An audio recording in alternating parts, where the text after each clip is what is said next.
हो या 10 लोग हो या 20 लोग है, हम सारी चीज़ें का सभी लोग को धीरे धीरे ये रिकॉर्डेड फॉर्म में वो लोग देख लेंगे। चलिए आप लोगों नेट अच्छी आ रही है। ये देखिए बीपीएससी का ये साइट है, आपको जब भी इसको रिफ्रेश करेंगे तो भी आपको ये दिखेगा। सारी रिफ्रेश करके दिखा देता हूँ। ये आज का ही न्यूज़ है, ये आज का कंप्लीट न्यूज़ आपको देखने को मिल रहा होगा। आई होप कि आपकी आवाज़ आ रही होगी।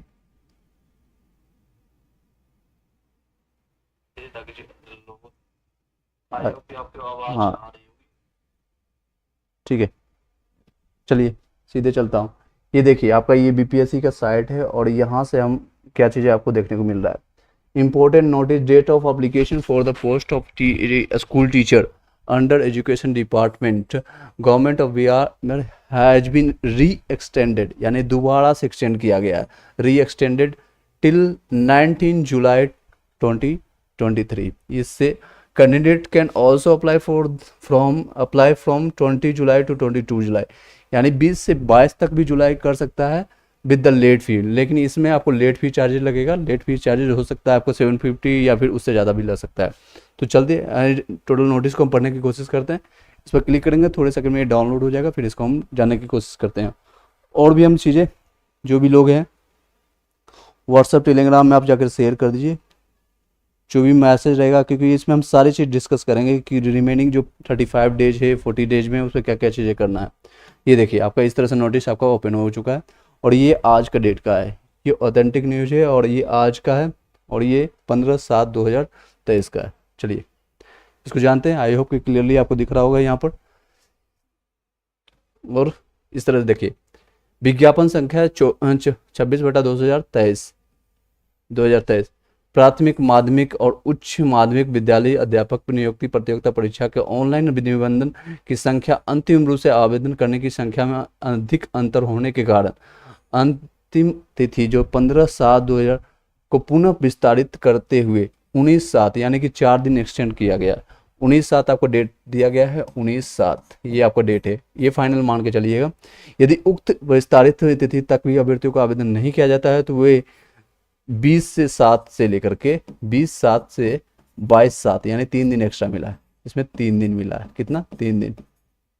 20/7 तक आप निर्धारित शुल्क यानी कोई भी शुल्क होगा, निर्धारित शुल्क के अतिरिक्त समतुल्य राशि विलंब शुल्क के साथ ऑनलाइन आवेदन भुगतान करने हेतु आवेदन कर सकेंगे।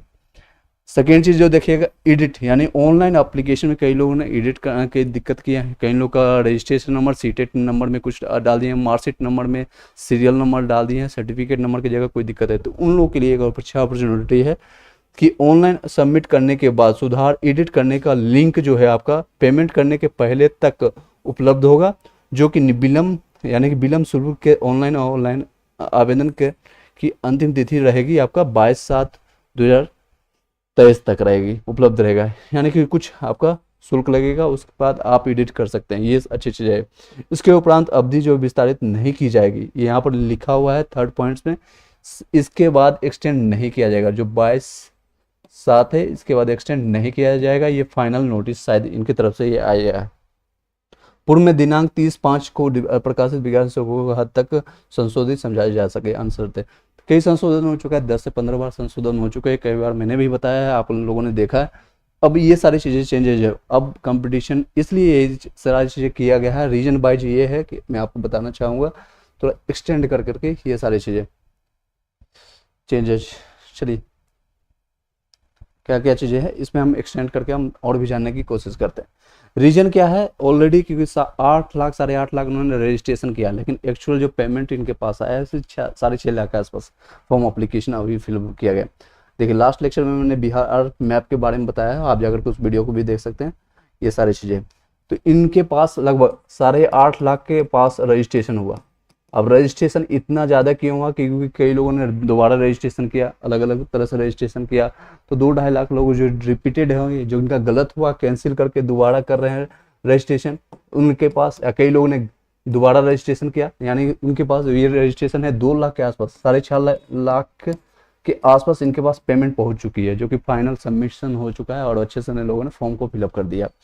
लेकिन 2 लाख का जो बचे हुए और कई लोग का कंसर्न था कि जो बाहर वाले को कम दिन दिए गए थे लगभग 10 से 15 दिन, और उनमें कई लोग अभी जो बिहार में दिक्कत हो रही है ब्लॉक में, इस अंचल जहाँ से अधिकारी से, जहाँ से आपको डोमिसाइल बनाना है या ईडब्ल्यूएस बनाना है या फिर ओबीसी सर्टिफिकेट बनाना है, जो भी ये सारी चीज़ें बनने में टाइम लग रही है, इशूज आ रही है। मेरे पास भी 1-2 लोगों का अभी भी कमेंट पड़ा हुआ है, सर मैंने कल अप्लाई किया है, 2 दिन पहले अप्लाई किया है, 10 दिन पहले किया है, अभी तक मेरा ये सारे सर्टिफिकेट अभी नहीं बन पाया है, ना डोमिसाइल बन पाया है, ना ईडब्ल्यूएस, ना ओबीसी। इवन फाइनल आज तक बोल रहे थे कि लास्ट के 12 बजे तक हम ये कोशिश करेंगे, ये सारी चीज़ें नहीं बनेंगे तो हम जनरल में अप्लाई करूँगा, जनरल में फाइट करूँगा।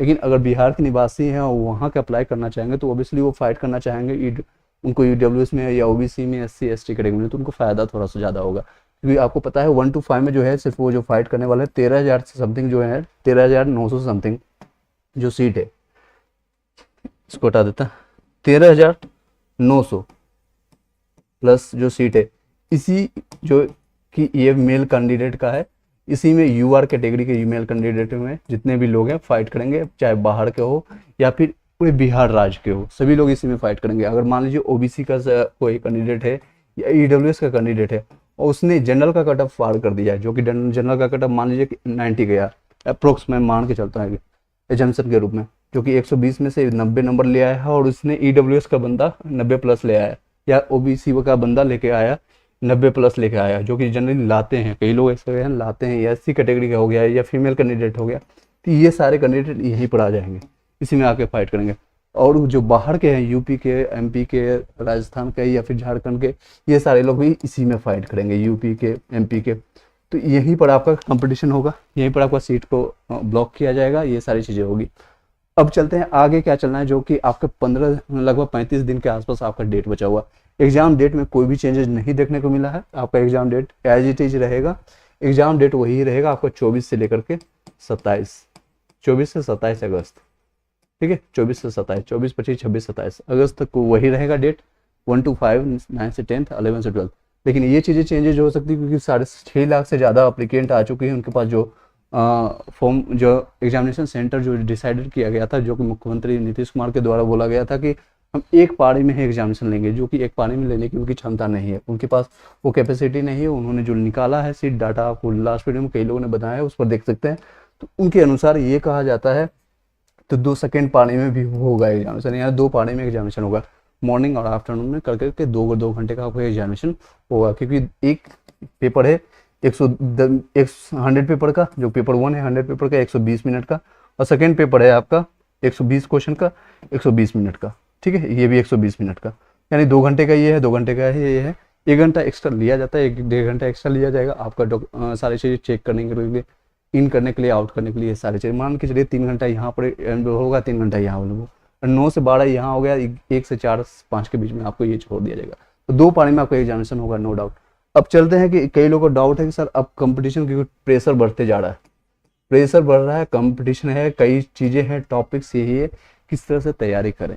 अब हम टॉपिक सेकंड तैयारी करेंगे, तैयारी किस तरह से करें, तैयारी कैसे करें, और कितने जो भी बचे हुए कैसे करें, जो आपको ऑथेंटिक रहना चाहिए, एक ही बुक पर, एक ही टीचर्स पर बार बार फॉलो कीजिए, ज़्यादा उधर उधर मत भटकिए, क्योंकि मार्केट में, चाहे पटना का मार्केट हो या कहीं भी पूरे इंडिया में ऑनलाइन ऑफलाइन जो होता है मार्केट, अमेजन फ्लिपकार्ट से कनेक्ट होकर के पूरे इंडिया में वो बुक चली गई है, और वो दूर दूर तक चली गई है, और भी लोग जहाँ जहाँ है कंपटीशन वहाँ पर ये बुक्स चली गई।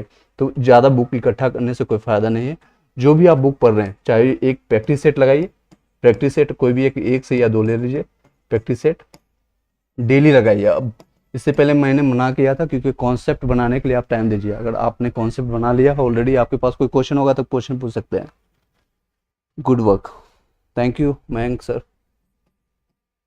चलिए प्रैक्टिस सेट के लिए आप देख सकते हैं, प्रैक्टिस सेट के लिए मैंने बताया था लास्ट में मना की, लेकिन आप 1 से 2 ले लीजिए, इससे ज़्यादा मत लीजिएगा, 2 से ज़्यादा लेने की जरूरत नहीं है। फर्स्ट चीज़ ये हो गया। सेकेंड चीज़ पर आप ध्यान दीजिएगा, जो कॉन्सेप्चुअल बुक है उसी को बार बार रिवीजन कीजिए, चाहे 5 बार कीजिए, 10 बार कीजिए। कॉन्सेप्चुअल बुक्स है जितने भी है, कॉन्सेप्चुअल बुक्स आपके पास होगा, या मटेरियल होगा, नोट्स होगा, ऑनलाइन ऑफलाइन आपने क्लासेज लिया, उसी को बार बार रिपीट कीजिए। ये नहीं कि हिस्ट्री मैंने एक जगह पढ़ा है तो वो आपने हिस्ट्री SCERT से पढ़ा है तो NCERT फिर से पलटेंगे, या लूसेंट क्वेश्चन करेंगे, या फिर कहीं नहीं, कॉन्सेप्ट वही रहेगा। हाँ MCQ को अगर लगाना है, क्वेश्चन लगाना है, तो क्वेश्चन के लिए आप देख सकते हैं क्वेश्चन के लिए आप लगा सकते हैं, एमसीक्यू को प्रैक्टिस कर सकते हैं, लेकिन बार बार रिपीट आपको कॉन्सेप्ट को ही करना है, हिस्ट्री को वही कॉन्सेप्ट को रिपीट करना है।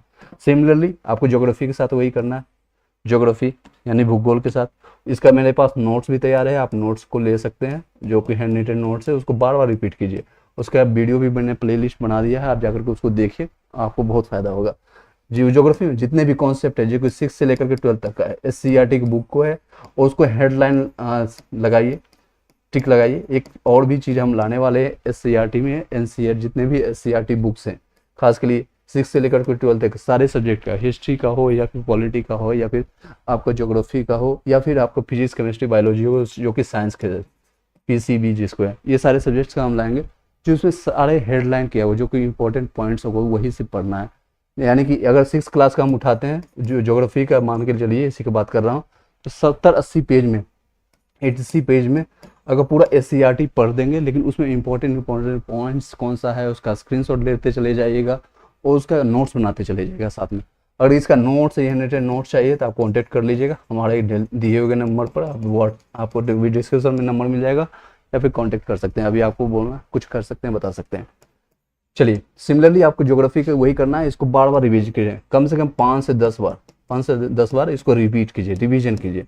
अभी और कुछ मत कीजिए, रिवीजन कीजिए और एक प्रैक्टिस सेट लगाइए, डेली का एक प्रैक्टिस सेट लगाइए। एक प्रैक्टिस सेट लगाने में 2 घंटे लगेगा, उसका एनालिसिस जरूर कीजिएगा। कई लोग प्रैक्टिस सेट लगाते हैं, उसका एनालिसिस नहीं करते।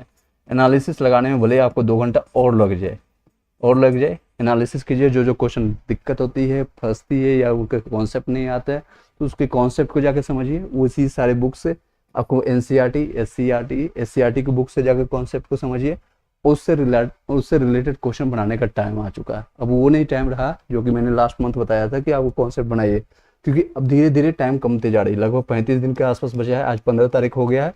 नेक्स्ट 35 से 40 दिन आपका दिन बचा हुआ, 2 से 4 दिन आप इधर से चले जाएंगे। प्रेशर मत बनाइए अपने ऊपर, टेंशन मत लीजिए, थोड़ा थोड़ा करते जाइए, क्योंकि सबका सिचुएशन लगभग सेम है, ऑलमोस्ट सभी लोग का सिचुएशन सेम है, और इन मोमेंट में ही एग्जामिनेशन तैयारी की जाती है। अब कई लोगों का क्वेश्चन आ रहा है कि सर कि एग्जामिनेशन डेट बढ़ जाए तो अच्छा है, 2 महीने और मिल जाता टाइम, तो ऐसा कुछ नहीं होता है। आपको 5 साल बाद भी एग्जामिनेशन लिया जाएगा ना, तो सेम सिचुएशन रहती है। उसी कंसाइज टाइम में 35-40 दिन जो बचा हुआ टाइम है, इसी को यूज कीजिए, भर सके अच्छे से प्रयास कीजिए। जैसे मान लीजिए मैथ्स का आता है या रीजनिंग का आता है, इसके अब कॉन्सेप्ट जो बनना था बन गया, टॉपिक जो पढ़ना था पढ़ लिया, जहाँ से आपने पढ़ लिया, फॉर्मूला आपके पास आ चुका है, आपके नोट्स बन चुके हैं। अगर बन चुका है, दर्द से कुछ नहीं बना है तो जाकर बना लीजिए फटाफट, 1 से 2 दिन लीजिए। उसके बाद क्या कीजिए, प्रैक्टिस सेट लगाइए, प्रैक्टिस सेट उठाइए, प्रैक्टिस सेट लगाइए। जितना भी मैंने बताया, किडन बुक का मैंने 6 प्रैक्टिस सेट लगाया, उसमें आपको पता चल गया होगा कौन कौन सा क्वेश्चन बार बार रिपीट हो रही है, किस फॉर्मूला पर बार बार रिपीट हो रही है, कौन सा क्वेश्चन रिपीट कर रहा है। तो किरण का एक बुक ले लीजिए, 1-2 और कोई भी पब्लिकेशन का बुक उठा लीजिए, या फिर IAS रंजीत सर का बुक आता है, उनका भी, क्योंकि लेटेस्ट आया है, उससे वो रिलेटेड है। 6 फेज का जो है सारा एग्जामिनेशन उन्होंने ही करवाया, तो उनका बुक भी काफ़ी अच्छा चल रहा है। उसका बुक मेरे पास आने वाला है, मैंने ऑर्डर कर दिया, कल या परसों आज महीनों के बाद उसको भी हम लगातार उसका भी हम सॉल्यूशंस करवाएंगे। ये सारे कंप्लीट हो जाने के बाद, किरण का मैं कंप्लीट हो जाने के बाद, उसका फिर IAS रंजीत सर का बुक, उसका हो सकता है मैं PDF आपको प्रोवाइड कर दूंगा। जितने भी टेलीग्राम व्हाट्सएप ग्रुप हैं, आप जाकर के ज्वाइन कर लीजिएगा, उसमें आपको फ़ायदा हो जाएगा, ठीक है। तो इसमें हम प्रैक्टिस वहाँ से करवाएंगे मैथ्स और रीजनिंग के लिए, उसी से कॉन्सेप्ट क्लियर करने की कोशिश कीजिए। मान लीजिए कोई क्वेश्चन आपका मैथ्स का कंप्लीट टाइम एंड वर्क का फंस गया, नहीं बन पाया टाइम एंड वर्क का, तो कोई बुक होगा आपके पास, RS अग्रवाल सबके पास होती है, नहीं होता है तो SCERT के बुक्स डाउनलोड कर लीजिए, फ्री ऑफ कॉस्ट आपको मिल जाएगा। NCERT के बुक्स उठाइए, टाइम एंड वर्क में कौन सा क्वेश्चन किसके कारण आपको नहीं बना, उसको जानने की कोशिश कीजिए। मान लीजिए परसेंटेज का कोई क्वेश्चन आपका नहीं बना, या SI का क्वेश्चन नहीं बना, कंपाउंड इंटरेस्ट का क्वेश्चन नहीं बना। सिमिलरली आप रीजनिंग का एक टॉपिक उठाइए, रीजनिंग का जैसे कि ब्लड रिलेशन से बहुत क्वेश्चन आते हैं, और इसमें रिपीट कई लोग इसमें दिक्कत भी है, कई लोग को प्रॉब्लम भी होते हैं। सिलोलिज्म से अभी नहीं उठाया, सिलोलिज्म से या फिर आपका ये क्वेश्चन नहीं आता, क्योंकि उसमें बैंकिंग में चला जाता है। और भी जैसे कि आपका कोडिंग डिकोडिंग हो गया, कैलेंडर हो गया, या फिर वेन डायग्राम हो गया, या फिर आपके नॉन वर्बल रीजनिंग का कई पार्ट्स हो गए, उसको प्रैक्टिस कर लीजिए। जिस पार्ट से लग रहा है कि नहीं हमसे बन रहा है, उसका एक कॉन्सेप्ट देखिए, कई वीडियोज पढ़ा हुआ, वीडियो जाकर सर्च कीजिए यूट्यूब में, उसके कॉन्सेप्ट लीजिए, 2 से 3 पढ़ने में लिख लीजिए, उसके बाद उसको क्वेश्चन लगाइए, 10 से 12 क्वेश्चन लगाइए, उसके बाद भूल जाइए, उसके बाद कुछ भी मत कीजिए और रिलैक्स रहिए। सबका सिचुएशन सेम है, सभी लोग का वही है, सब लोग को दिक्कत होगा। मिनिमम मार्क्स जो है क्वालिफाइंग मार्क्स है। अभी ये कंपटीशन लेवल कहाँ कहाँ तक किसको प्रेशर देखना चाहिए, लेवल वाइज देखिएगा तो 1 to 5 के लिए सबसे ज़्यादा प्रेशर यहीं पर है, सबसे ज़्यादा कंपटीशन ये है, क्योंकि 79,000 मान के चलिए 900 समथिंग है, 80,000 जो सीट है, जिसमें से सबसे अच्छी बात बिहार वालों के लिए ऑलमोस्ट आपका जो रिजर्वेशन है कोशिश कीजिएगा उसी में आप अंदर में सिलेक्शन ले लीजिए। अदरवाइज आप जनरल में फाइट करने जाएंगे जो कि 13,000 का है, और 13,000 वुमेंस के लिए, 13,000 ऑलमोस्ट है, 13,343 के आसपास है जो कि फीमेल कैंडिडेट के लिए, वुमेन के लिए। तो ये सिर्फ बिहार वालों के लिए। इनका कट ऑफ ऑब्वियसली मेन से जो ये कैंडिडेट है, जो यूआर कैंडिडेट से, इनका कट ऑफ लगभग 10 से 15 नंबर कम आएगा, 15 नंबर कम आएगा।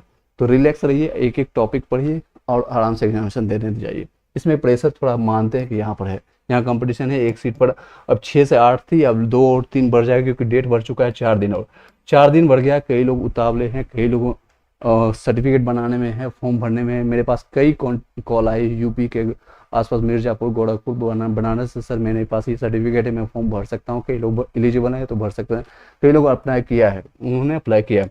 9 से 10th वाले और 11 से 12th वाले, उन लोगों को रिलैक्स रहिए, बट इतना भी रिलैक्स मत रहिए कि तैयारी छोड़ दीजिएगा।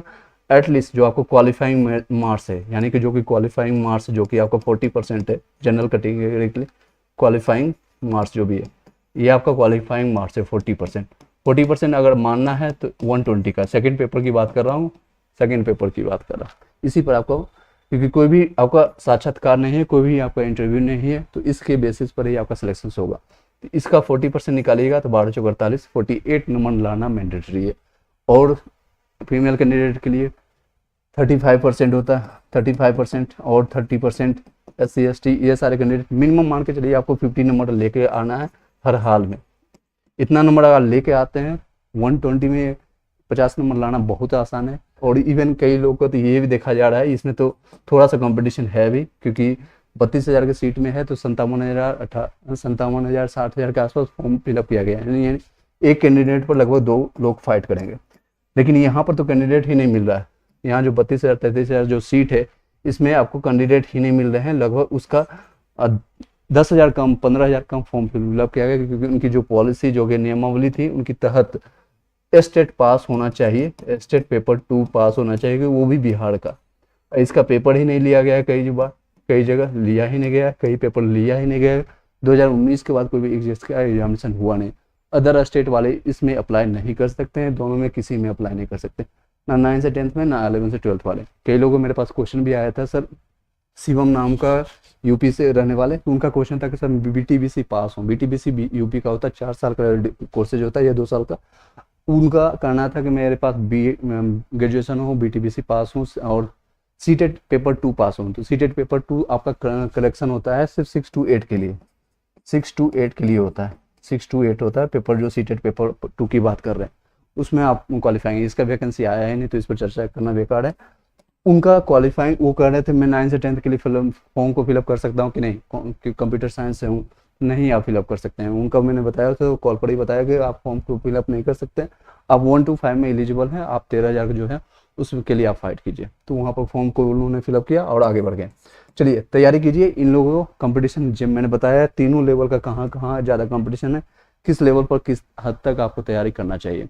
आपको कोई भी कुछ डाउट होता है, कोई क्वेश्चन आता है, क्वेश्चन कर सकते हैं। व्हाट्सएप और टेलीग्राम ग्रुप में जाकर ज्वाइन कर लीजिए। PDF आपको टाइम टू टाइम मिलते जाएगा।